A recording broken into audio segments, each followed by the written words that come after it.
All right. So let me share my screen with you, and then we're going to talk a little bit about quoting and paraphrasing.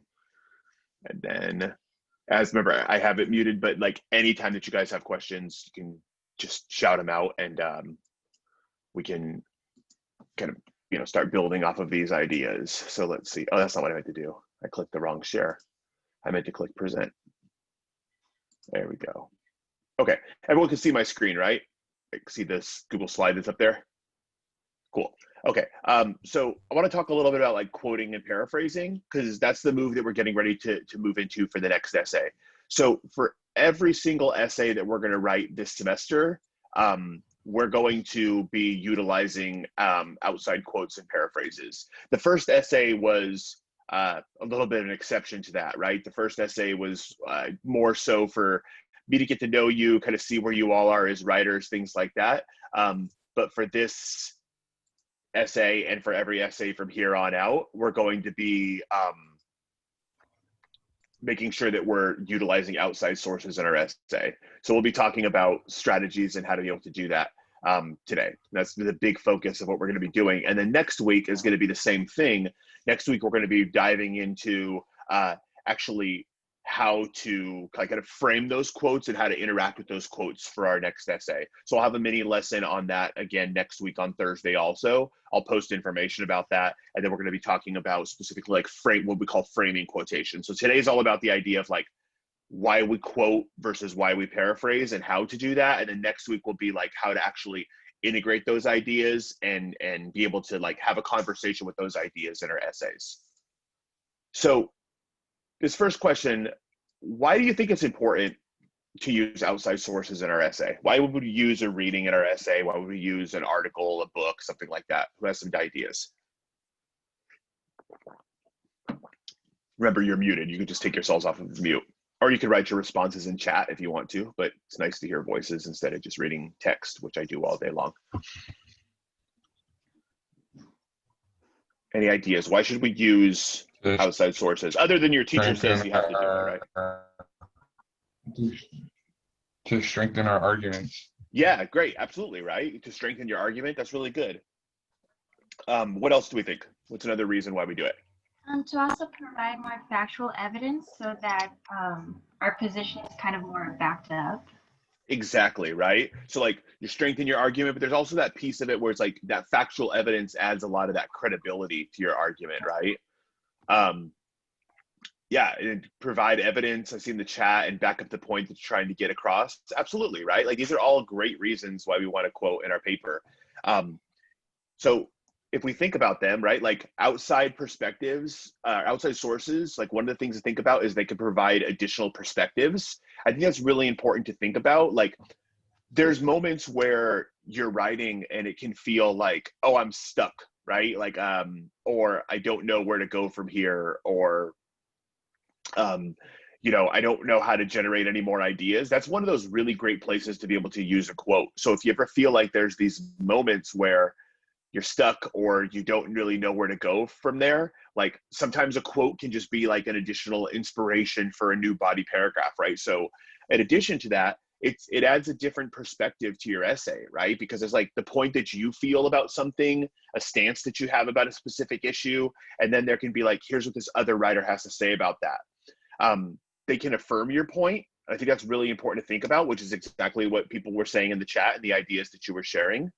But they can also be used to contrast your ideas. And I think this is something that's really important to think about. We're going to develop this, not as much necessarily in this paper, although you can, but we're going to be really looking at this idea of counter argument, right? To think about how we can use outside sources to show a difference in opinion or a difference in perspective on a similar issue. Some of your upcoming essays are going to require you to have a counter argument. So it's one of those things that can really strengthen your ability to create an effective argument if you think about what is the opposing viewpoint on this issue, right? So what does somebody who would disagree with me have to say about this? I'm presenting their argument, and then I'm going to interact with that argument, maybe show how my argument I think is stronger, or how their argument is weak, or what are some like kind of perspectives or ideas that are lacking in their argument. So Another important place is like, we don't need to just quote writers because we agree with them, but it's also really effective to maybe say like, here's what somebody believes about this, and here is kind of, in a sense, why that argument is wrong or not valid compared to this opposing argument. So one of the things you can do is to think about like, we use outside sources to present prevailing or popular thoughts on a topic. So that can be really important too, right? Like a lot of times, you know, one of the things that I saw for attention getters in people's essays as I'm finishing up reading the essays from essay number 1 is that like people will start with popular quotes. I've seen a lot of popular quotes about family or education or motivation, right? So using quotes or using readings can be a really effective way to show like, here's what a lot of people think about this issue. Here's what a popular stance is on this issue. And that can work really well. It can help with research and data, right? Especially when we're writing our research paper, you know, when we're talking about kind of going off of that point of credibility. One of the things to think about is if you're presenting, let's say, you know, your final research paper, you're going to be focusing maybe on the topic of education, but you're going to be like, last semester student wrote a really great paper about school choice and like allowing students to be able to have the option to go to different charter schools in their area or be able to explore different schools other than just the school that they're designated to, right? And so one of the things they talked about was this idea of the neighborhood that you live in is correlated with socioeconomic status and then correlated with higher levels of quality of schools. And so that's a great idea that somebody can kind of see anecdotally and say, well, based off the neighborhood I live in, here's the school that I'm zoned for is like. But it's another thing to be able to say, here's research, here's data that I found about this, maybe with a correlation of school score versus income in a specific area. So it can be really helpful of a way to be able to present specific data. Next, using quotes and paraphrases, right? Using outside sources can help you develop your expertise. So at the end of the semester, like your final culminating project for this class is your research paper. And when we go in to start writing about the topic that you're going to choose, right? Like you're gonna come at something from more so than anything else, a point of curiosity, right? And that's how we tend to dive into these issues. Like there's something I'm curious about, there's something that I want to learn about, but not necessarily something that I have or one would have like expertise in. The expertise is developed as you go through and you read through the articles, right? As you start going through and you start diving through your sources, not only are you gaining different information that's going to help you in your paper, but you're also gaining information that you're going to be able to develop a sense of expertise to be able to speak on something with a position of authority. So by the time that you're done writing your research paper for this class, you'll develop a pretty strong sense of expertise on whatever the issue is that you're going to be exploring.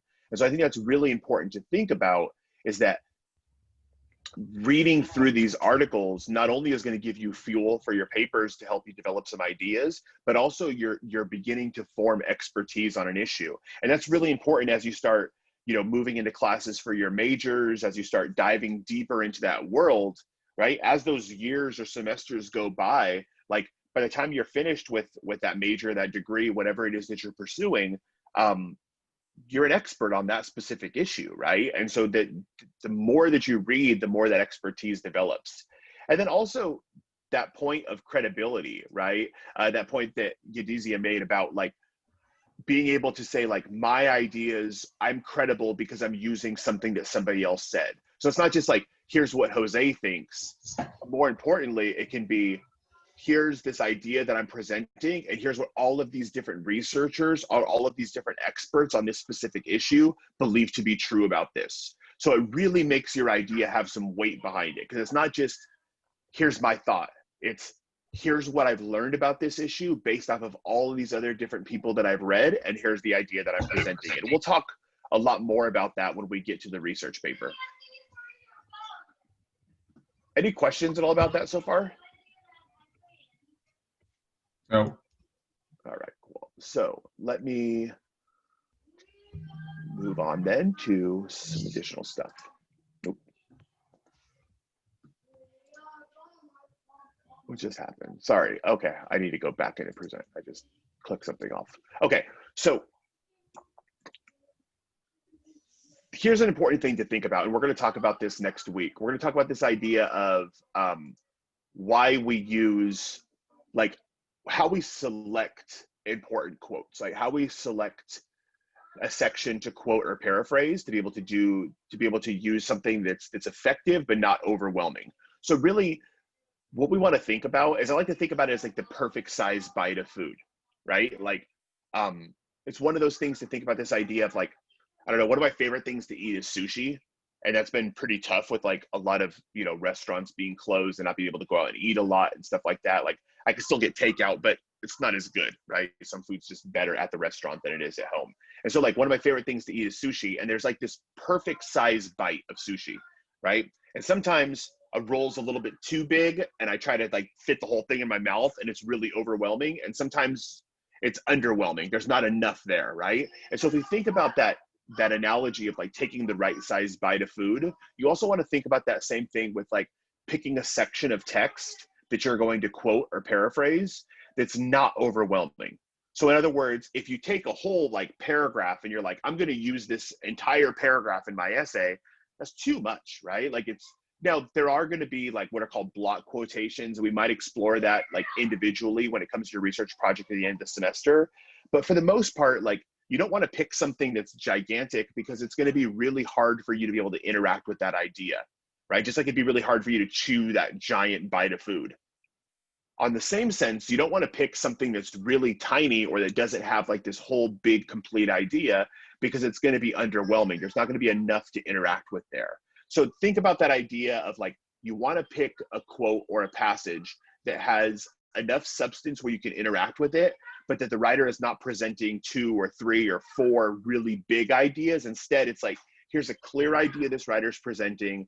There's enough there for me to analyze, for me to be able to like interpret. And we're going to talk about that on next week specifically, but that it's just the right amount. And I'll show you an example of that as we move into this. So the next question that we think about is like, when is it that we should quote and when should we paraphrase, right? Because sometimes we're going to want to use a direct quote, right? And other times we're going to want to use a paraphrase. So direct quote is exactly that. A direct quote is word for word, what is the writer saying, right? So when you use direct quote, we use quotation marks, right? I'll show an example of that. And then we also, every word that the writer is writing, as we see it in the book, it's like we're a photocopy machine. We're copying it down identically. We're not changing anything. We're not adding our own words. We're not adding our own thoughts. We're not changing the spelling of anything. Like, everything is absolutely identical as it appears in the article, right? And when we paraphrase, what are we doing when we paraphrase? What's a paraphrase mean to somebody? It's putting it into your own words. Exactly, right. So you're taking the writer's ideas and you're putting those writer's ideas into your own words. You're like interpreting it for yourself. Exactly, right. The big difference with interpretation, I think that's a perfect word to use there, right? Because what we don't want to do is we don't want to ever in a paraphrase include our own thoughts, right? The idea is not ours. The idea belongs to the writer. The wording can be ours, but the idea stays the same. And so I think that's a really important thing to keep in mind as you're paraphrasing, is it doesn't include your opinion. It doesn't include your analysis of the idea. It's purely, here is what the writer said, right? The wording is yours, but the idea doesn't belong to you. And so like, maybe think about that in a situation where like, I don't know, like if you heard a joke from somebody, right? Sometimes like people, there's a million different versions of the same joke. The idea of the joke is the same. The wording might change a little bit, right? Or if you're like relaying a message for somebody, right? Like, I don't know if like back in the day before everybody had their own phone, right? Which for many of you, like, I don't know if that was even a day that you're familiar with, right? But like, I remember like taking messages for people, right? So like someone would call for like my dad or my mom or something like that, or my brother, and they wouldn't be home, right? And there was no texting or anything like that. So I'd like pick up the phone and I'd be like, hey, and they're like, hey, can you tell them whatever the message is? I'm like, yeah, sure. And then like when my brother got home, my mom or dad got home from work, I would be like, hey, my uncle called and he said that he wanted to know if he could borrow the lawnmower, right?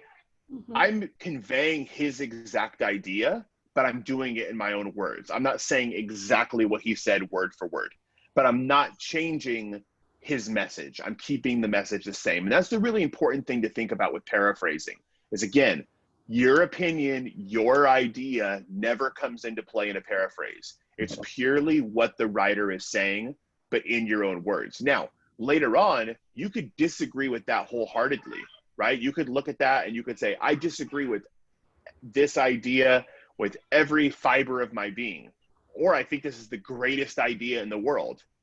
That's fine. There'll be a time to be able to express that. But when it comes to the actual paraphrase, it's purely what is this writer saying in your own words. So there's times where I think it's effective to quote versus paraphrase and vice versa. And here's some different ways to think about that. So on this left-hand side, here's times where you might want to provide a direct quote versus providing a paraphrase. There's those situations where the writer's words work perfectly, right? Where you're not going to be able to improve on the writer's words. And I think that's a really appropriate place to use quotation marks. And I think that like Trevor Noah, for example, is one of those writers. Like there's moments in his writing where the way that he says something is just, it's so well said that to paraphrase it would be to lose how effective it is, right? And I think that like, it's really up to you as the reader to decide what those moments are. There's no right and wrong to this whole idea of like when to quote, when to paraphrase, right? It's really one of those moments where it's like, it's your decision. And I think that maybe it's all about balance, and we'll talk about that more this semester, about this idea of like when something is appropriate versus maybe when it's not. It's really all about that balance, right? To kind of go back to the example of food, just because I haven't eaten yet today. And so like that is kind of on my mind. Like, I would say like, you know, there's no wrong answer to like, what's for dinner tonight? It's maybe like, well, I had this the night before and now I'm going to have this today, right? And similarly, when you think about quoting and paraphrasing, maybe you'd say, you know, in this essay, I want one quote and one paraphrase, or I've been quoting a lot, so I want to paraphrase instead. But there are these moments where you're going to look at this writer's ideas and you're going to say, the way the writer worded it was just so perfect, or I don't know, like there's a moment where Trevor Noah talks about his mom's parenting in chapter 4, and he says, my mother poured herself into me. And I just think like that phrasing, to think about that analogy of a parent, like just pouring every fiber of their being into being a parent, I would be doing that idea a disservice. And I would say like, my mother really cared about me, or my mother invested a lot of time in me. That idea of pouring oneself into raising a kid, I think is really hard to change the wording. So I wouldn't paraphrase that, but that's just me personally, right? Mm-hmm. So if you ever feel like the writer's ideas are just the way the writer says it is just so beautiful or great or whatever it is, how you want to describe it, keep it the same way. I think yeah. in that situation, sorry, Professor, that no, absolutely. Go ahead. Changing those words would discredit the exact feeling that you get, mm-hmm. knowing that his mom poured herself into right. his upbringing. That absolutely. She was consumed by it. Exactly. Yeah, I think that's a really good point. It would take away that feeling, right? You would lose yes. the emotion that he's trying to present. Exactly. So another time that you might want to quote instead of paraphrasing is that there's going to be these moments where the writer is going to use vocabulary or introduce concepts that are difficult to paraphrase, right? Like, so for example, Blind Spot is that way, right? Like there's moments in Blind Spot where there's certain ideas where it's really hard to think about, how do I put this idea into my own words, right? Because maybe they're using a word that would take you 5 or 6 words to describe one word. So like, for example, the concept of a blind spot or implicit bias. Like I would probably use a direct quote in some of those places because the concept or the vocabulary is very, very specific to what that writer is focusing on, that topic, that kind of changing it around would be really difficult as a writer. Next, think about situations where a writer is presenting, a text is presenting research or presenting data sometimes if we change that around into like our own tone or our own language, we can lose that idea. Like we talked about that credibility that writing can, or using quotes can give you. If you include that data and make it sound like very authoritative or very like, I don't know, intellectual, for lack of a better word. If we paraphrase that, sometimes we can lose that like weight that data or research can have behind it. There are those moments where like, I don't know, it sounds silly, but like if I were to use a direct quote, I'd be like, ooh, that sounds super smart, right? And if I put it in my own words, I'm like, this doesn't sound as smart as it did before. So that's totally cool, right? There's all these moments where like using a direct quote or using a writer can make your essay like sound academic or smart or intellectual, whatever it is that you want to, however you want to describe it. That would be a cool place to be able to use a direct quote instead of using a paraphrase. Hang on, sorry, my dog's barking.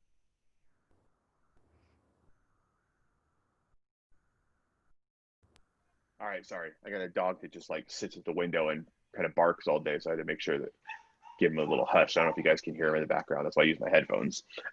So the last piece is that to really think about this idea of like, if you're ever presenting any kind of familiar quote or any really popular quote, right? Like there's certain things that are like sacred ideas almost, right? Or they're ideas that like we don't want to paraphrase.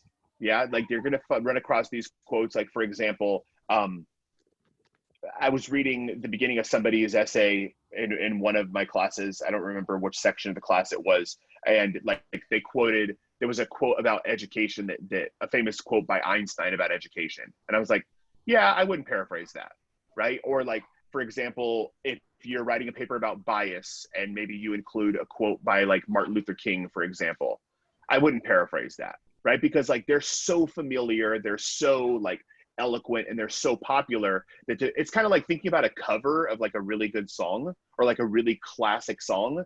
It's like, it's not a good idea to try to do something that maybe like, I don't know, covering the Beatles or something like that. It's kind of hard to do, right? Because it's just so popular. It's so, everybody knows it, that to write a cover of like John Lennon's Imagine would be a difficult thing to try to pull off, because everyone's going to compare it to what the most popular version of that is, right? And so I think that there's those moments where like direct quotes is just like, everybody knows it, it's super popular, it's super well said, like don't try to mess with something that's kind of perfect, for lack of a better word.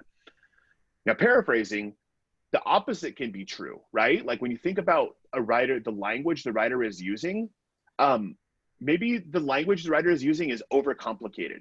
That happens, and you're going to see that happen with some things that you're reading this semester. And I think Blind Spot does that at some moments. There's these moments where the writer is presenting an idea that's a really great idea, but they're doing it in like an academic way. They're doing it in kind of a researcher writing way, and they lose the efficacy, or they lose the importance of how they're saying it.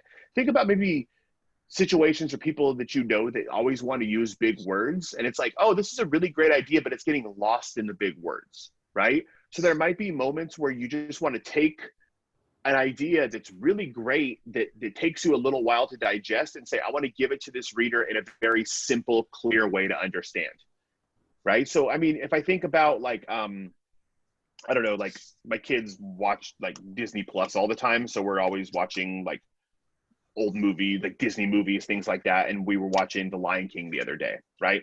And like it was the live action one, which I don't know, wasn't really that great compared to the cartoon. But at any rate, we were watching it, my kids, and then like as I'm watching it, I'm like, oh yeah, of course, like The Lion King is Hamlet, right? Like if you've ever read Hamlet before, The Lion King is pretty much the exact same story with, you know, animals instead of, you know, princes in Denmark.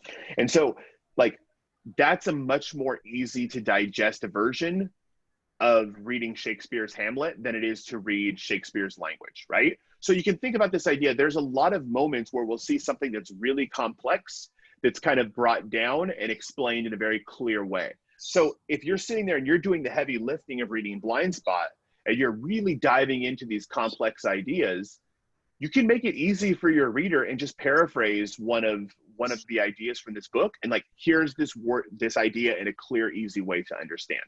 sometimes you're going to be able to say it better than the writer did. Sometimes writers' ideas, especially researchers, like the writers for Blind Spot, they tend to write in a way that's like very sterile. They tend to write in a way that they're taking really great, interesting ideas, but they're presenting them in kind of just like a really bland way, right? And so maybe you can make the idea sound better than the writer did by just putting it in kind of like everyday language, right? Also, sometimes you want the language to match the tone of your paper. There's going to be certain times where you read things, and I think that Blind Spot might be one of those examples, but this is going to be especially true when you're reading peer-reviewed research for your research paper, right? If you include that in your essay at the end of the semester. But there's going to be these moments where the stuff that you're reading, it just sounds so like academic or different than the style of writing that you're doing for this essay. Sometimes we can also notice that when we're like, let's say, for example, I had a student last semester do a paper on housing and gentrification, like how neighborhoods change and become more expensive. And as a result, people who were living there before can't afford to live there anymore. And one of the things that they did was they found this really great article from a peer-reviewed journal, but the journal was like very much so focused on like business and economics. And it's like the language was just so far over everybody's head who didn't understand stuff about that field. And so to make it digestible, instead of giving direct quotes, that student chose to paraphrase some of those ideas so that somebody who hadn't done the same level of research, like me as their reader, was able to understand the idea in a much more simple way. Paraphrasing is also super important because it helps you internalize the idea. You start to own this idea, right? If you can read something and then explain it back to somebody in your own words, then your comprehension is through the roof, right? That's a really great example of how to boost comprehension. And the other thing to think about is when we're paraphrasing, and we're going to talk about this strategy for a research paper at the end of the semester, and maybe even before that, is that you're going to be able to take situations where multiple writers from across the board, from across years, from across even generations, are able to articulate this same idea, right? That if, like, let's say, for example, you're researching, I don't know, like the previous example of gentrification or increase in price in housing, then maybe there's 5 different articles that are arguing the same exact thing. And by paraphrase, you can present that idea and then show all of these different writers who also agree with that point. So there's some different strengths to choosing one over the other. Any questions at all? No. All right, cool. So let's move on. I just want to show you this resource.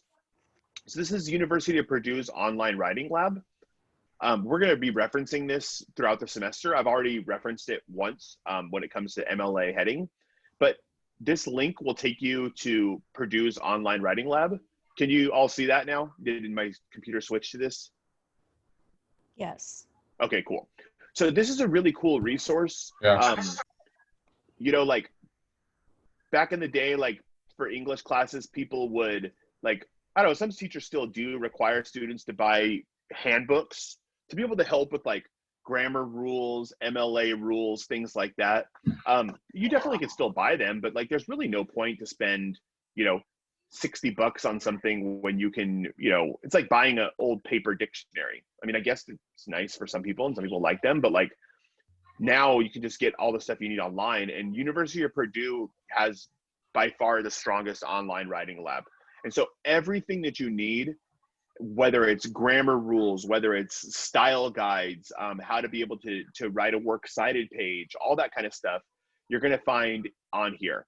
And so, for example, over here under suggested resources, MLA guide can be really helpful as far as looking at like the style overview, how to do in-text citations, how to look at different resources, right, for MLA style. So I just want you to know that this exists. I'm going to be referencing this throughout the semester, but this is going to be really helpful for seeing how to be able to do what I'm going to show you in just a second, which is an in-text citation. And you can also search on this. So if I just go up to the search feature within Purdue's OWL, I will just do MLA in-text citation. And then right away, it's going to bring up, here's this little kind of breakdown of like the basics. and it shows you exactly how to do it, right? And it gives you samples. And so this is a really, really awesome resource. It's all free. It's super fast and easy to do instead of having to kind of thumb through a book that you spent 70 bucks or so on. And they're constantly updating it. So this is all updated to the newest version of MLA. And this is just one of those places where like, there's all these different rules, even like the MLA heading on a paper, where to put your name, where to put my name, date, all that kind of stuff. These are things that for the most part, people don't have memorized. I mean, maybe there's, some super nerdy MLA people out there that do, but for the most part, we just look this kind of stuff up. Like, I don't have any of this kind of stuff memorized. It's a waste of my time to sit there and try to memorize this. Instead, I know how to be able to access the resource and be able to look it up, right? And so this is a great place to be able to do that, because I'm going to show you in a second when we start looking at in-text citations, when it comes to MLA formatting, and it seems really, really small, just like the example that I gave about like where your name goes on a paper, how the date goes. If you think about the analogy that I gave, the MLA formatting is uniform, right? Think about it just like having to wear a uniform to work. That sometimes, like for people who have to wear uniforms to work, it's very, very specific, even down to like maybe the color socks you have to wear. Like my wife used to work for In-N-Out, and like when she was in college, like she'd go to work at In-N-Out, and it's like everything had to be exact, right? And if she changed one of those things around, if she had like, I don't know, socks with like pictures on them or something instead of just plain black socks or white socks, whatever they required, she wasn't a uniform and she could be told to go home from work, right? And the same thing is true about MLA formatting. If it's not exact, if it's not perfect, then it's technically not a uniform. And for me, for English 1, for this class, I really don't care a whole lot about it. But I do think it's important to start practicing that skill. And so what you'll see is I'll put some point value on future papers, on every paper actually.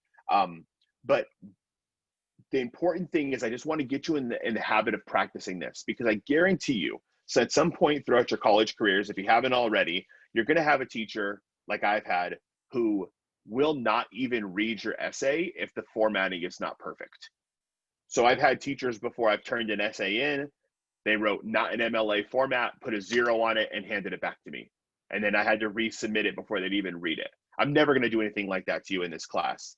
But I think it is important to know that like there are certain things that even though maybe I don't stress them as much, doesn't mean that people aren't going to be looking for those kind of things, right? And so I think it's really important when it comes to MLA formatting to just look at this idea of, more important than like everything being perfect, I think we want to develop that awareness of like just kind of copying it. But it's really important in a lot of cases, like formatting and citation, where I do think it's important is that you have to credit people when you're using their ideas. Like that's one of those places that like without a doubt is super important about us doing it, because we have to make sure that the reader is able to recognize that the ideas that we're presenting are not our own, right? And so I want to include this here for you to be able to look at how to do it appropriately, but I'm going to show you some examples of like why it's more important to be able to avoid this idea of plagiarism.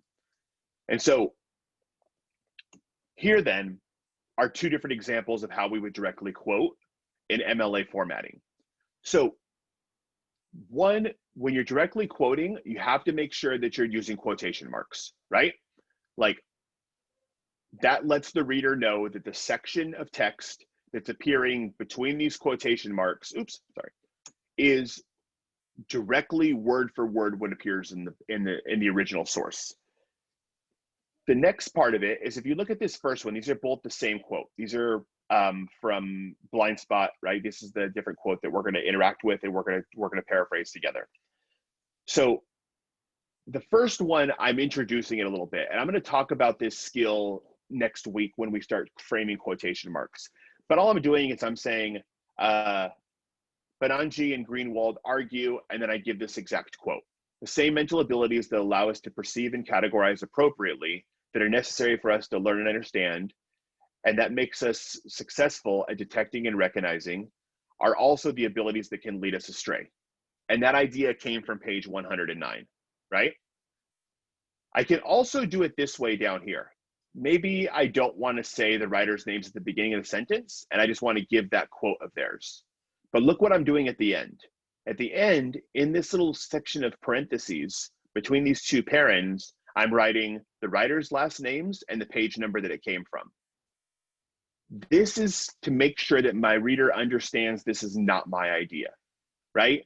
Sometimes we hear, when we hear that word plagiarism, there's kind of plagiarism is the bad word, and then plagiarism is just simply a mistake, right? Like, and I address this in my syllabus that like plagiarism, where it can get you in trouble, where it can get you zeros on papers and referred to, student support services and things like that.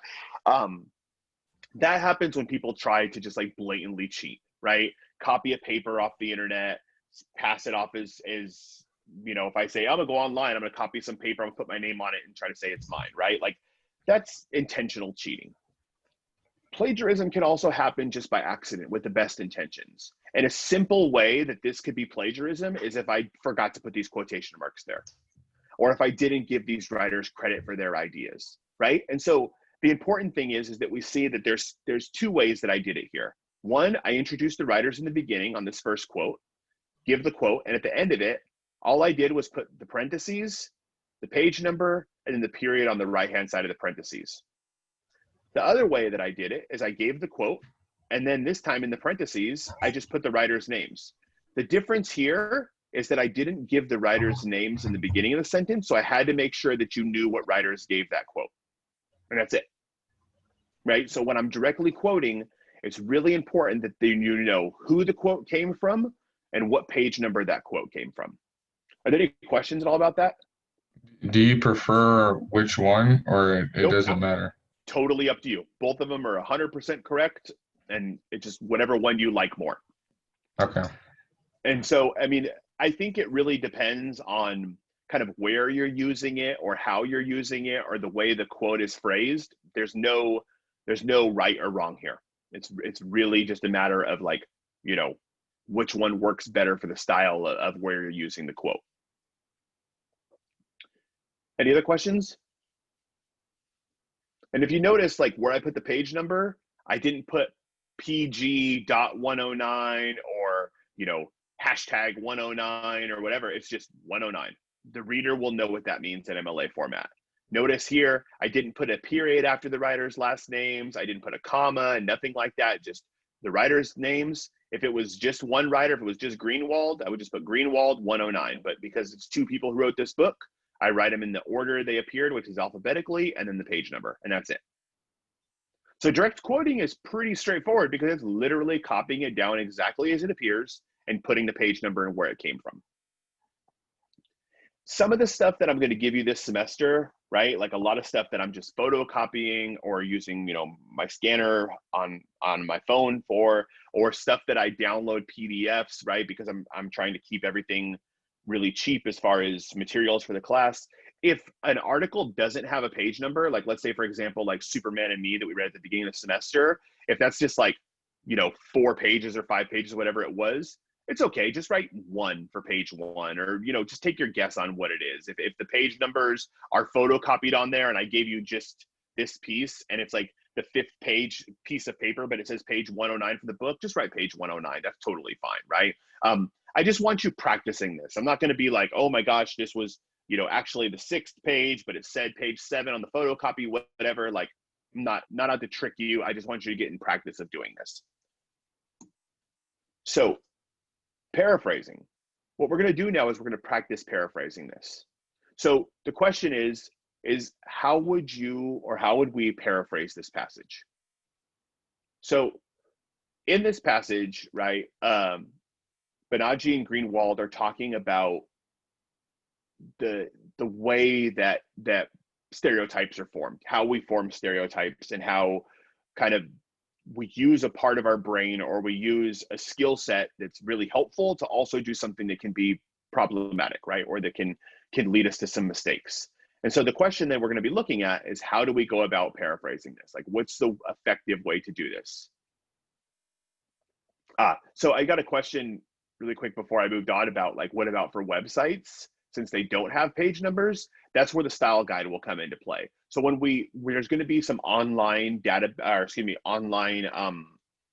articles that we're going to be referencing. And so when we do that, I'm going to show you a specific example of how to be able to do that. But that's one of those places where you're just going to put the writer's name. There's also times where you'll put the year within there, but just the writer's name is going to be all you would need to do for that. And when the time comes when we're looking at that article or we're looking at that web page, I'll show you exactly how to be able to do the in-text citation. And then when the time comes to do the works cited pages, same thing. And this is to that question that was asked in the chat about websites versus books versus, you know, what if something, you know, is a digital source, or how do you reference audio versus referencing text? That's why using a style guide like using University of Purdue's OWL is so important, because there's such a wide variety of ways of citing different sources that to have all that stuff memorized would just be absurd, right? Absolutely, right? So the question that I got asked here, that's a great question. And I'm going to show you that when we do the paraphrase together. Do we still add page numbers to the end of the parentheses if it's not a direct quote and we're paraphrasing? Yeah. Why do you think it's so important that we add the writer's name and the page number if it's a paraphrase and not a direct quote? Because it's even more so important, I think. Why do we think it's so important that we do that? So that people can go back and see what we paraphrased with their own eyes. Good. That's absolutely. That's one good reason why we want to, is so people can go back and look at look and see what we did. Why else? If I'm paraphrasing, if I'm taking somebody else's ideas and I'm putting them in my own words, why is it so important that I give them credit? Oh, sorry, you cut out. Oh, sorry. And then you... I basically no, said what you said to give them proper credit. Exactly, because yes, otherwise just giving it would be proper like credit. That's right. It's giving them credit, right? Because if you take something and put it in your own words, it's not your idea, right? It's somebody else's idea. And so it's super important when you're paraphrasing, just as it is when you're direct quoting, that you have to recognize, and it's just in those little parentheses, and we'll do an example of that when we paraphrase this together. You have to make sure that you're citing the source of where that idea came from, because it's not your idea, right? So for example, the beginning of the semester, like when I have face-to-face classes, one of the analogies that I like to make is to really think about this idea of like when we're learning something new, that need to be able to stretch, to reach out and grab something in front of you that takes some strain, right? It's kind of like, I don't know, if you're trying to exercise and get in shape, right? And you're like running a little bit, the next time it's like right when things start to get a little bit hard, you want to run just a little bit more so your body continues to grow. If you're lifting things that are heavy, if you're always kind of trying to lift that thing that's a little bit heavier, you're going to grow, right? And so like I talk about that idea at the beginning of class about how like we're always stretching to grab that thing that's in front of us. If I thought of that idea, I would be one of the most influential minds in education that the world has ever known. It's not my idea. I paraphrase somebody named Vygotsky who came up with this idea called the zone of proximal development. Not my idea, right? But I need to make sure that I'm crediting somebody, because otherwise it'd be like, man, Jose's stretch idea is really, really smart.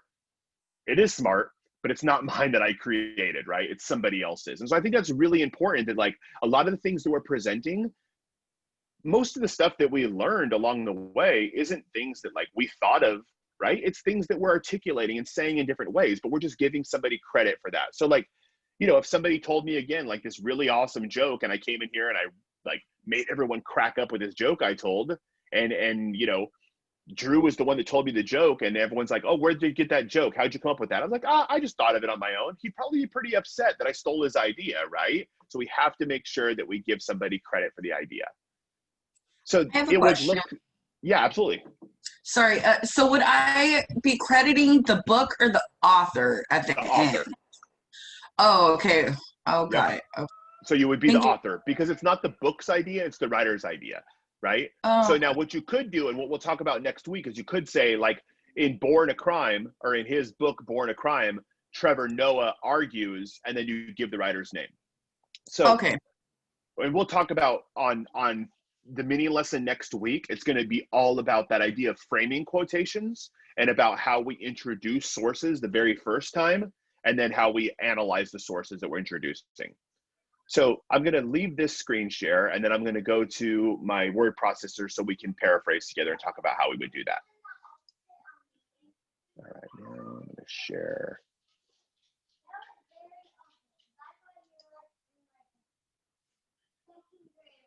This one. Okay, here we go. So now you should see the quote in Pages. Okay, so the question is now, how are we going to paraphrase this? So what do you think is a good, without just saying, let's just paraphrase it, right? Let's just put it into our own words. What do you think is a good strategy to be able to start with saying, I want to take this idea and I want to put it into my own words? What's a good way to start with this? How would we start that process, you think? In order to allow us to perceive and categorize appropriately, we need the same mental abilities, ... Yeah, okay, good. So one of the things that you did was, I heard you use some kind of key ideas that came from that passage, right? Like Yeah. in your paraphrase. So that's what I would recommend, is a really great place to get started. When you're paraphrasing something, what you want to do before you start putting it into your own words is make sure that you're pulling out or finding those ideas that are essential to understanding what this writer is saying. So one of the things that you did is you said perceive and categorize appropriately. So I would take this and I would bold that, or I'll actually underline it too to make it easier. I would say categorize appropriately, and I would bold and I would underline that. Anything else in here that you think is really important that we would have to make sure that we include in our paraphrase? Being successful at detecting and recognizing. Yeah.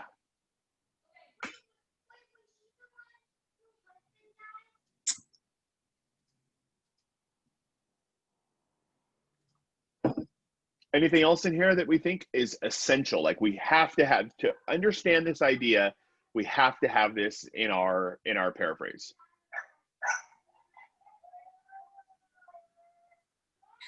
Maybe Abilities that can. Sorry. No, go go ahead.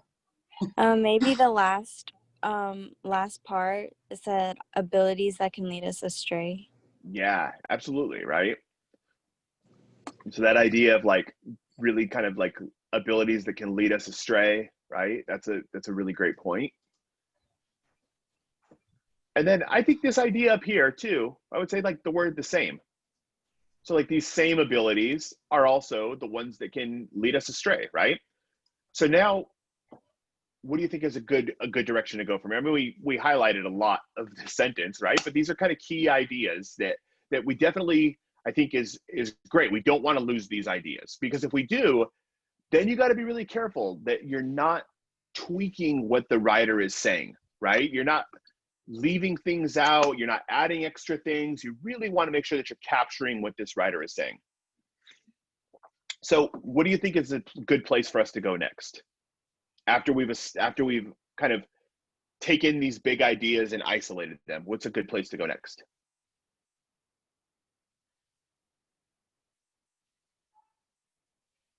This is a step to paraphrase.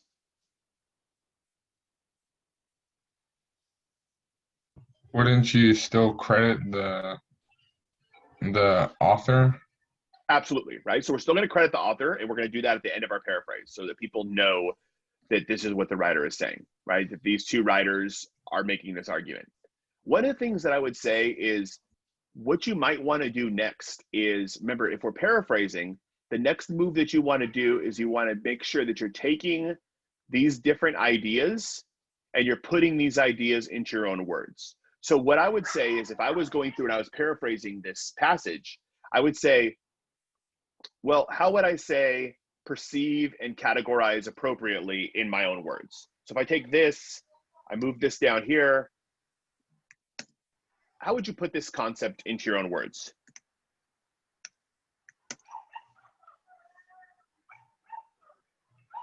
I have a question. Do we have to change those words? I mean, if they... You don't have to. No. We don't have to?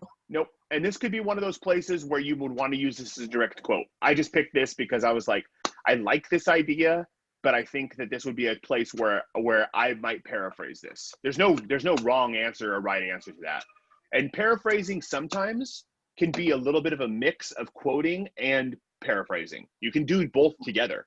And we'll talk about that in future essays, but you can definitely try it in this one where you would like use some of your own words and then like quotation marks where you would say perceive and categorize appropriately. You could do a little bit of mix of both. It doesn't have to be all one or all the other. So here, I would say, if I'm saying perceive and categorize appropriately, I would say like maybe to see things and sort things correctly, right? Like you don't have to go through this step, but I would say like, this is one of the ways that would help me with like really digesting kind of a complicated passage and kind of break things down into my own words. And if I were to do like that make us successful at detecting and recognizing, what's another way that I could say this?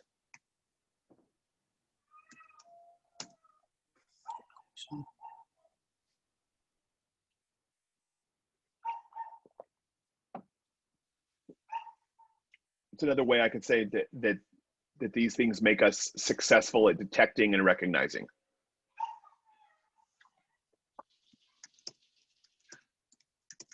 We are able to do what? Acknowledge. Yeah, good.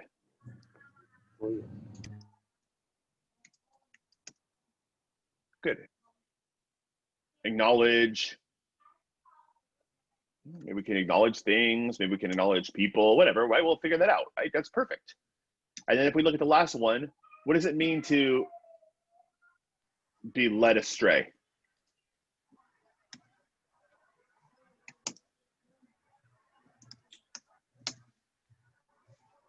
What does that mean to somebody to be led astray? Go in the wrong direction. Yeah, good.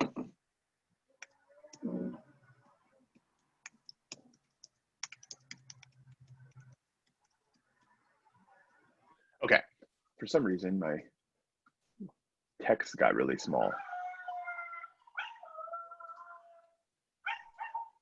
Blow this up again. Okay, so now what we're going to do is we're going to take this and think about how we can maybe use some of these ideas. And you don't have to use my own words, right? You don't have to use what I wrote here, right? Or what we came up with together. You could use your own. But I would say, I think I'm getting some of these big ideas now. I'm saying that we like, you know, we have these mental abilities to help us see things and sort them out correctly, right? And they're really important or necessary for us to be able to learn and understand and to be able to acknowledge things. But they're also a bit of a problem. Why? Because they lead us in the wrong direction, right? So I'm going to give you just a quick minute, right, or two, and I want you to take your time and think about how would you put this, paraphrase this, and take a shot at paraphrasing it, and then write your response in the chat. So see who can kind of try to come up with some different paraphrases, and we'll copy and paste some of them over here. So in your own words, try to take this idea and put it into your own words, and then pop them in the chat.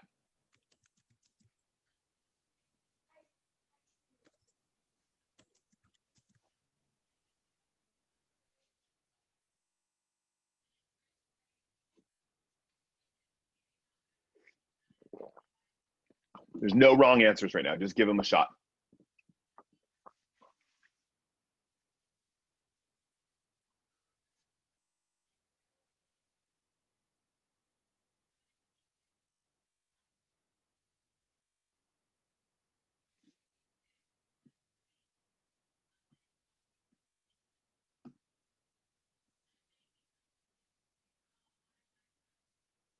Well, you do this. I'll give you 1 second. I'm going to go yell at my barking dog really quick.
Okay. Anyone have anything that anyone there yet? Want to add something to the chat we can look at?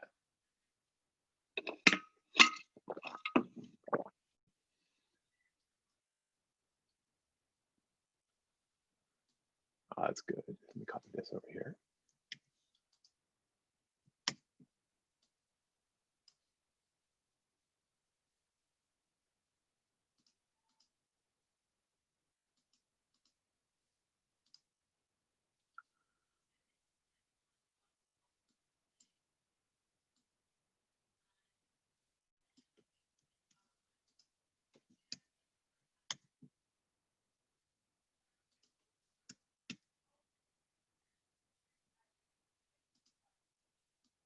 Cool. I'm going to copy a few of these in here. We'll look at these three together. This is great. Okay, so here's a few. So let's take a look at this first one here. The way that we are able to see things and sort things correctly, which helps us acknowledge them, could also lead us in the wrong direction. Right? That's great. I mean, that's exactly the point that these writers are making, right? That this idea of like being able to see things correctly, being able to sort through things, right, is also that same kind of like skill set that will also lead us in that direction of stereotyping, right? That's really strong. In order to perceive and categorize appropriately, we need the same mental ability to see things and sort correctly, as well as make us successful at detecting and recognizing. But those abilities have potential to lead us astray. So this is a really nice example, right, of this mix of paraphrasing and quoting, right? So you can see like both of these work really, really well, right? One is pretty much straight up paraphrasing, and the other one has this nice little mix of paraphrasing and quotation, right? And so I'll show you when we cite this in a second, how you would go about citing it, and if you could also put some direct quotes in here if you wanted to. The way that we analyze and sort in our minds enable us to acknowledge different things. However, it can also cause us to go down the wrong path. Fantastic, right? Like all three of these work perfectly.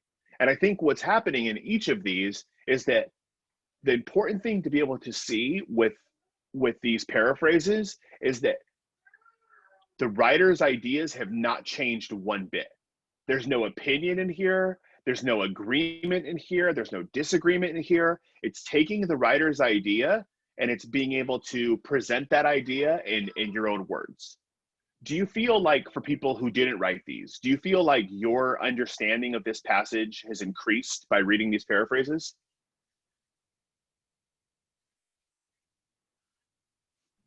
I would say yes. Yeah, right? Yeah. That's the strength of paraphrasing, right? The strength of paraphrasing is, in order to paraphrase, we have to really, really closely read something. We have to spend time with the passage, right? And by spending time with that passage, we're able to fully understand what that writer is saying. So here's how we would cite this. Now I'll show you two different ways. So one of the ways that you could do is we could just simply, at the end of this, make sure I spell the writer's names correctly. I have my book right in front of me. B-A-N-A-N-J-I.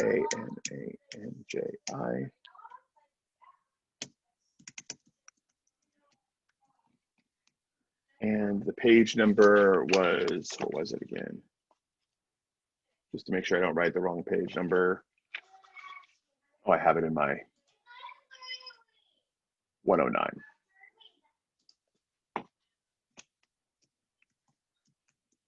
So here's one way of doing it. So if we look at this first one, why did I put the writer's last names in here?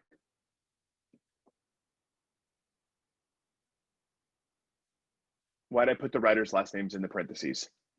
Because you're crediting their idea. So I'm paraphrasing their ideas, but now watch this.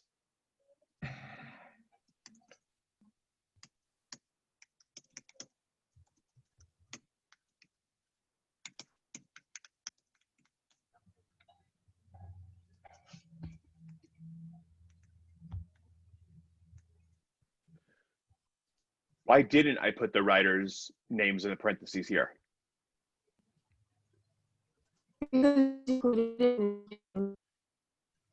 Exactly.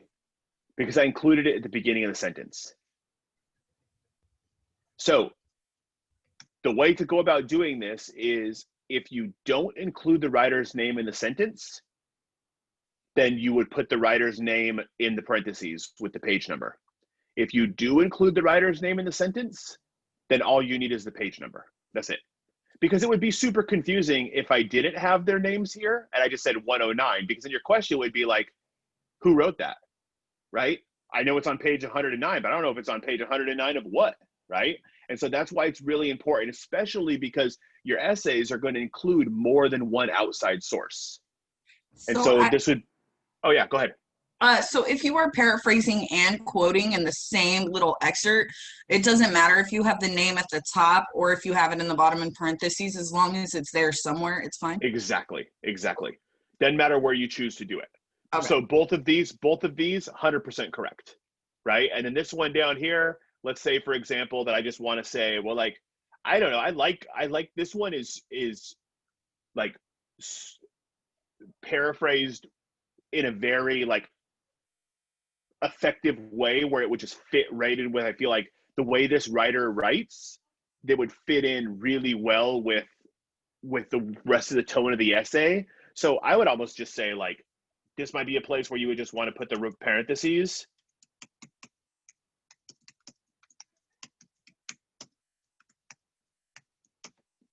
Punctuation on the outside of them, and that'd be it. But you could totally say, you know, Benangi and Greenwald argue, right, and make the point. So these are three really strong examples of paraphrases of this passage. And you can see how we got there, right? Like, and it just provides something different than giving the direct quote. It still captures the writer's ideas, but I think the really important strength to see of this paraphrase is not only do we see that the same idea is presenting three different ways, but we also see that like it really helps you as a reader dive into these ideas and get a deep understanding of that passage. Any questions about this at all? So for this homework assignment this week, then all you would be doing is finding two passages, right? From at least two of our different readings that you would paraphrase. And you go through the same exact moves. Find the passage, right? The question got asked again earlier in the chat about this idea of like, is there a limit to how long quotes should be for this class?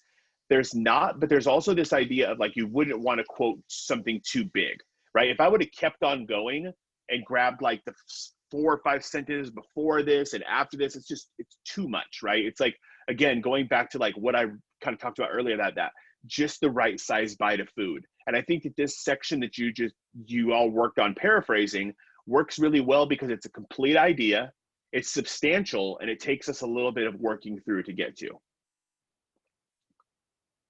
Any questions as far as like kind of clarifying this or what you would need for the homework? Cool. So that's what you'll be working on for what's due by Sunday. I'm still available if people do have questions about anything. I have my office hour for another hour. I'm still in the process of grading the essays. So if you haven't gotten yours back yet, I'm well over halfway done with them. So I should have them done end of this week. Like I said, it usually takes me about 2 weeks to finish a stack of essays, somewhere in that neighborhood. So I'm trying to stay pretty true to that. Sometimes it takes just a little bit longer, sometimes I get them done a little bit less time, but usually it takes me about a couple weeks to read through the essays that I have for my sections of English 1. So I'm going to continue to work on those, but if you have any questions and you want to hang out, I still have an hour of office hour, and then I'm going to take this. As soon as I stop recording, it'll go up on, Zoom will start processing the video. I'll usually have the video within an hour or two of the time that it's done recording, and then I will post this on the announcements page under the same YouTube channel that I use for everything else. Cool. Well, thanks for coming, everybody. And then if you have any questions, just hang out, and I'm happy to answer anything.